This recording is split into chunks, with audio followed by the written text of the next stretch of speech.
ചോറ്റാനിക്കരയമ്മ യക്ഷിയെ വധിച്ച കഥ അറിയാമോ? കണ്ടാരപ്പള്ളി ഇല്ലത്തെ കാരണവരായിരുന്നു ഗുപ്തൻ നമ്പൂതിരി. വേദപണ്ഡിതനും മഹാമാന്ത്രികനുമായിരുന്നെങ്കിലും കടുത്ത സ്ത്രീലമ്പടനായിരുന്നു അദ്ദേഹം. ഒരു കഥകളിപ്രാന്തൻ കൂടിയായിരുന്ന ഗുപ്തൻ നമ്പൂതിരി ഒരു ദിവസം വൈകിട്ട് അടുത്തുള്ള തൃപ്പൂണിത്തുറയിൽ കഥകളി കാണാൻ പോകുകയായിരുന്നു. പോകുന്ന വഴിയിൽ ഗുരുനാഥനായ കോശാപ്പള്ളി നമ്പൂതിരിപ്പാടിനെ കണ്ട് ദേവീമാഹാത്മ്യം കൊടുക്കാനുമുണ്ടായിരുന്നു. അന്ന് പൗർണമിയായിരുന്നു. നടന്ന് ക്ഷീണം തോന്നിയ അദ്ദേഹം ഒരു പാലമരം കണ്ടപ്പോൾ അതിന്റെ ചുവട്ടിൽ വിശ്രമിക്കാനും വെറ്റില മുറുക്കാനും തുടങ്ങി. പെട്ടെന്ന് എവിടെ നിന്നോ പാലപ്പൂവിന്റെ മണം ഒഴുകിവരാൻ തുടങ്ങി. തൊട്ടുപിന്നാലെ അതീവസുന്ദരിയായ ഒരു സ്ത്രീ തന്റെ മുന്നിൽ വന്നു നിൽക്കുന്നതായി ഗുപ്തൻ നമ്പൂതിരിക്ക് തോന്നുകയും ചെയ്തു. മുമ്പിൽ വന്ന സ്ത്രീ താൻ വൈന്തലക്കോട്ട് വാര്യത്തെ കാമാക്ഷി വാരസ്യാരാണെന്ന് സ്വയം പരിചയപ്പെടുത്തി. പിന്നീട് ഇരുവരുമൊന്നിച്ച് പല വർത്തമാനങ്ങളും പറഞ്ഞ് ഒരുപാട് ദൂരം നടന്നു. അങ്ങനെ ഗുപ്തൻ നമ്പൂതിരിയും കാമാക്ഷി വാരസ്യാരും നടന്നു കോശാപ്പള്ളി മനയുടെ മുന്നിലെത്തി. മഹാമാന്ത്രികനായ കോശാപ്പള്ളി നമ്പൂതിരി ശിഷ്യന്റെ വരവും കാത്ത് പൂമുഖത്തുണ്ടായിരുന്നു. ഗുപ്തൻ നമ്പൂതിരി ഉടനെ തന്നെ ചെന്ന് ഗുരുനാഥനെ വണങ്ങി കൈവശമുണ്ടായിരുന്ന ദേവീമാഹാത്മ്യം അദ്ദേഹത്തിന് സമ്മാനിച്ചു.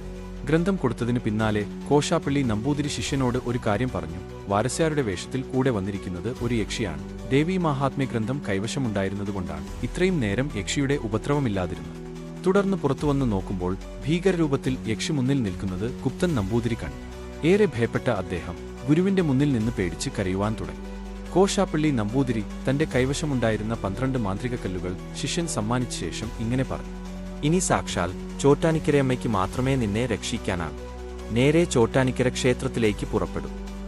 യക്ഷി അടുത്തെത്തുമ്പോൾ ഈ കല്ലുകൾ എടുത്ത് പുറകിലേക്കെറിയുക. അപ്പോൾ യക്ഷി സ്ഥലം വിടും. തുടർന്ന് ഗുപ്തൻ നമ്പൂതിരി ചോറ്റാനിക്കര ക്ഷേത്രത്തിലേക്ക് ഓടാൻ തുടങ്ങി. പിന്നാലെ യക്ഷിയുമുണ്ട്. കല്ലുകൾ 12ഉം ചോറ്റാനിക്കരയെത്തും മുമ്പേ തീർന്നു. യക്ഷി തന്നെ വധിക്കുമെന്ന് തോന്നിയ ഗുപ്തൻ നമ്പൂതിരി ഉടനെ വഴിയിൽ കണ്ട മറ്റൊരു മാന്ത്രികനായ പള്ളിപ്പുറത്ത് നമ്പൂതിരിയോട് കാര്യം പറഞ്ഞു.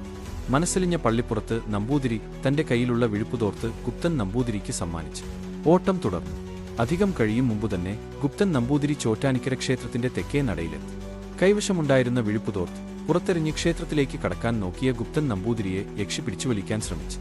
അപ്പോൾ ശ്രീലകത്തുനിന്ന് ചോറ്റാനിക്കരയമ്മ ഇറങ്ങിവന്ന് തന്റെ ശൂലം കൊണ്ട് യക്ഷിയുടെ തലവെട്ടി. തല തെക്കേക്കുളത്തിലെറിഞ്ഞു. ആ കുളം ഇന്നും രക്തക്കുളം എന്നറിയപ്പെടുന്നു.